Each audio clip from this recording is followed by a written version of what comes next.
This is the SONICast, where artists discuss their passion for creating music. We discuss everything about music creation, from the tech needed for success to music education. So if you love making beats, film scoring, or creating sample packs, this is the show for you, where you'll regularly hear from experts in their field discuss their experiences and learn what makes them highly sought-after professionals. Today's guest is Nick Spann. Nick is a leading sound designer in his field, specializing in creating sample packs for companies such as Loopmasters. He also is a performing drummer, having played halftime with rocker Alice Cooper at the Suns Arena, and cumulatively in front of millions of people playing for various worship bands and churches. He's got lots of excellent wisdom to share here.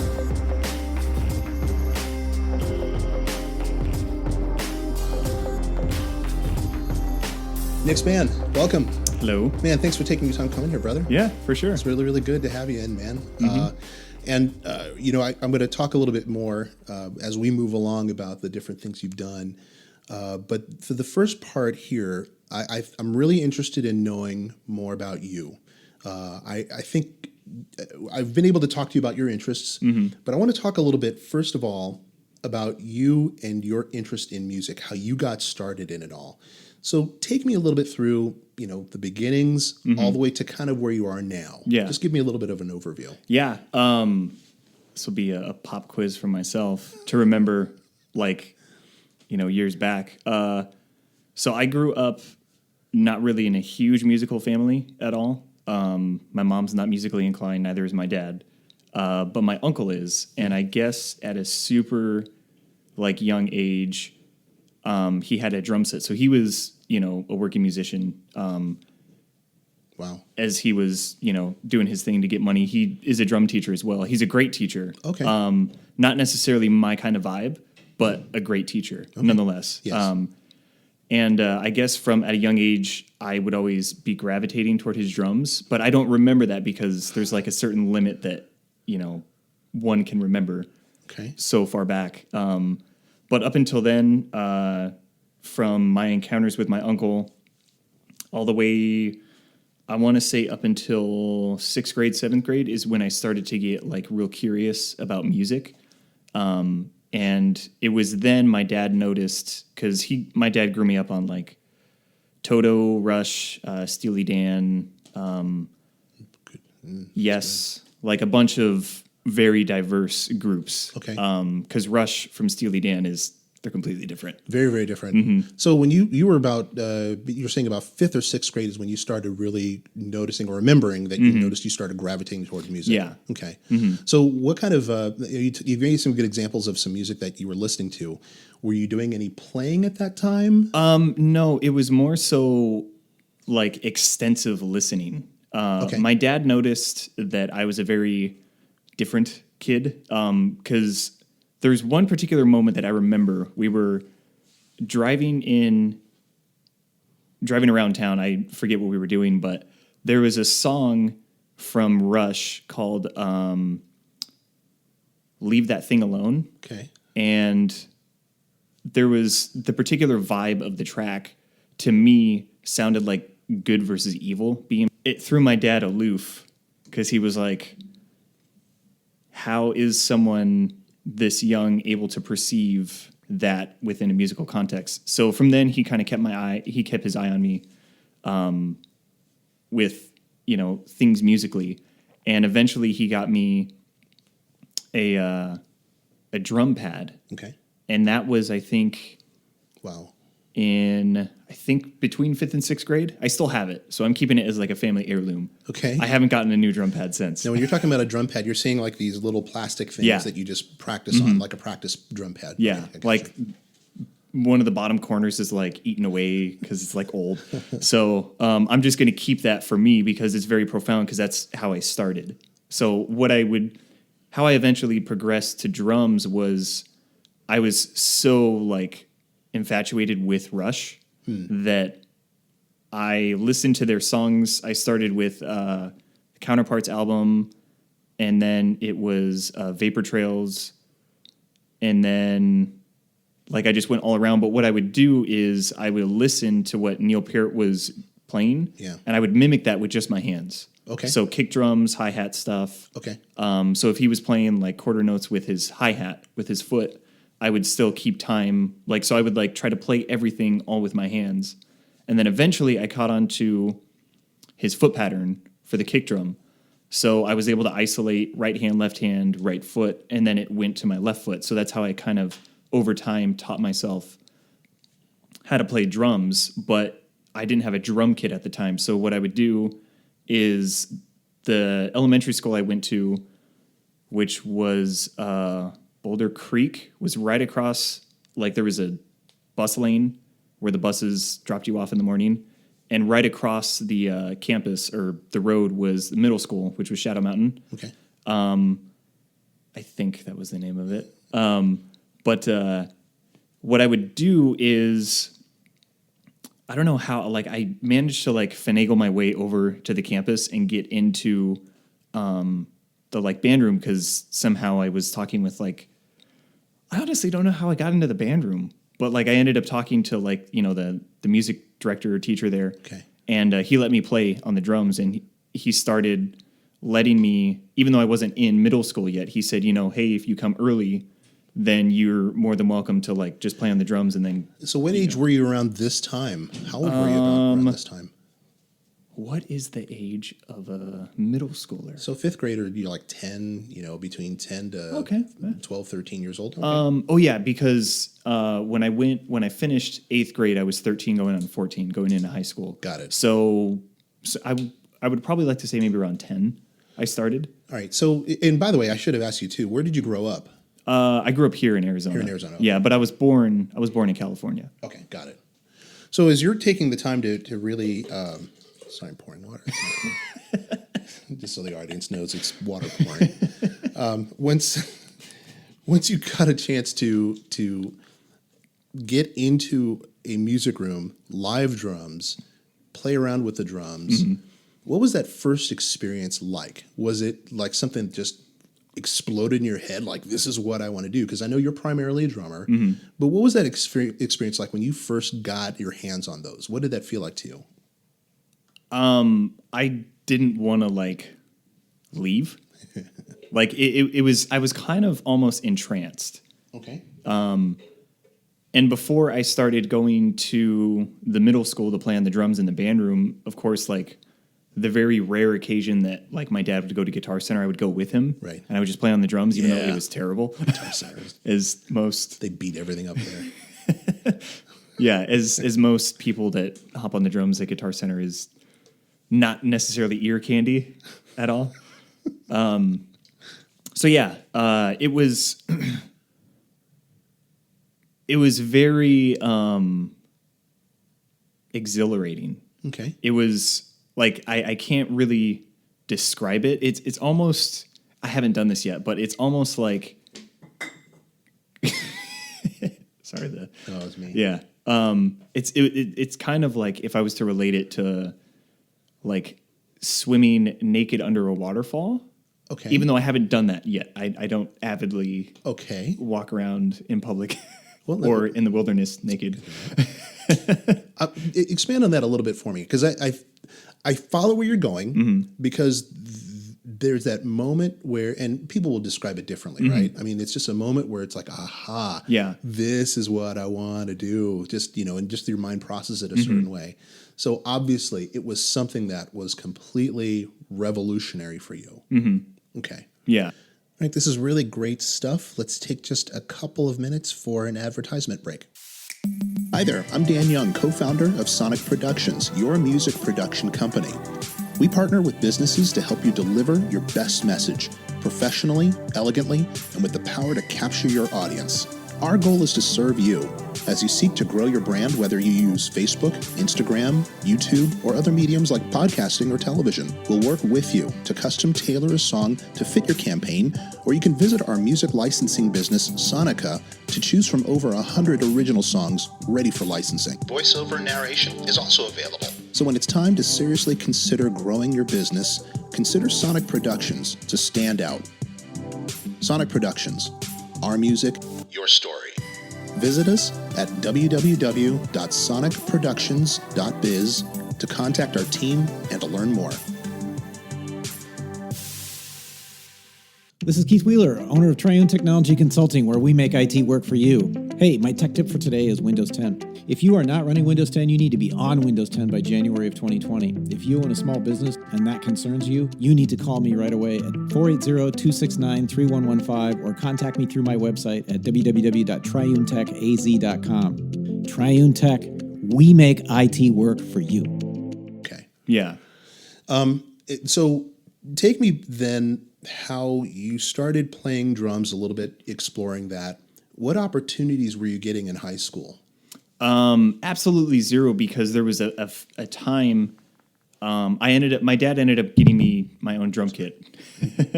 My dad ended up buying me my own drum set. Excuse me. And my time in high school, I ended up staying with my grandparents for a short time. Just there was a lot of like family issues going on at that time. So all I did was just play drums. So I would come home from high school, even in the summer, and I would have like a, big fan next to me, and I would play for at least a few hours. And just, I didn't really know how to like progress as I do now. So I would just drum to like anything that I could drum to. When you're saying you didn't know how to progress, you mean how to improve? Yeah. Okay. So I had to develop of like, hey, I want to get faster, or I want to get interdependence. I want to be able to play in 3/4 or 7. But you were playing and you were practicing. Yeah. Okay. So that would range from Fall Out Boy to Porcupine Tree to Rush to like, So Earth, what you Wind, would and do Fire. is you were listening to music and just playing along with the music, basically. Okay. So you were progressing, but you were progressing in a non-academic way. Yeah. Got It was like, cool, this song's cool. I want to be able to do what the drummer's doing at this section of the song, but I don't know how to describe it. But don't you find that sometimes it works well that way? I mean, because if you're going just from an academic, not to put down an academic setting of learning how to play drums, but sometimes, they have you playing music that's not practical to where you want to be. Yeah. Sometimes, not all the time. Yeah. But I like that, actually. I would say a good example currently of what I still do is I'll play to drumless tracks. So it's a full-on track, but there's no drums. And there's a really, really awesome dude named Kaz Rodriguez. I got to meet him 2 years ago at NAMM. Oh, okay. And this guy is excellent drummer and like a phenomenal composer. So he has, I think, 2 or 3 albums out of just drumless tracks. Okay. And they're workout tracks, pretty much, because it explores like polyrhythmic times, odd time signatures, different subdivisions within 4/4. Yes. And it pretty much, it makes you sweat, like big time. And it took me, I want to say, a few weeks to get accustomed to like one track. And this is one track that was all in 3/4 and then went into 6/4, or 6/4, 6/8. I was going to say, what's 6/4 time? All right, I want to hear that one. 3/4 into 6/8. And they're technically in the same like realm. Right. But 3/4 and 6/8 have totally different feels. Yes. 6/4 is a waltz, 3/4 is kind of more herky-jerky. Yeah. So it helped me get better with playing in 3 and being able to where I can solo freely over 3/4. Right. And I feel extremely comfortable with that now. And it's like, okay, cool. After I got that track down, I noticed that my playing and facilities of being able to speak or say something by doing a drum fill got very easier, and I wasn't pausing in between, because there was a point where all I did was focus on chops. I'm like, I gotta get crazy chops. Yeah. And I did get crazy chops, and I can hang at like a shed or something. But in that time, I wasn't gigging. I wasn't doing anything. So obviously you're a little bit young to be doing gigging, of course, at that point. But you're what, high school at this time? Just out of high school. As far as like the chops part, or I was just about to graduate high school. So did you do much playing in high school, like with a school band or school orchestra? Yeah, like I was in I was in drumline all throughout high school. Okay. So because I moved around way too much in high school. So primarily, I was at Pinnacle High School. So my freshman and junior year of high school, I ended up getting my GED because just too much moving around. Because I went from here to California and then back, and it was just too much trauma for someone. Yeah, it's a lot. In high school and trying to focus. And of course, I self-medicated with World of Warcraft. So, yeah. So at that time, of course, I was good, but I wasn't serious about music because it's like, this is something that I kind of like, as most kids in high school are. They're like, I don't know what I want to do, but this is fun. Right. And yeah, I was on baseline. I was like first base. And for those who aren't in drumline or in high school band, it's not like a bass guitar. There's like bass drums and they have different sizes. Okay. And I think it starts at, I want to say 14, and it goes all the way up to, I think, maybe like a 30. Like it's a big 14 big to drum. 30, what? Inch 30 inch drums. bass Okay. drum. Okay. So first base, second base, third, fourth, fifth. Got it. And then you learn how to, kind of work as a team in that environment because everybody's part is crucial. Yeah. So Because how many years in high school were you on the drum line? I want to say 2.5 out of 4 because my senior year I ended up being homeschooled. Okay. Or I want to say half of my senior year I was homeschooled. And then I dropped out and then worked with my dad and then ended up getting my GED. Okay.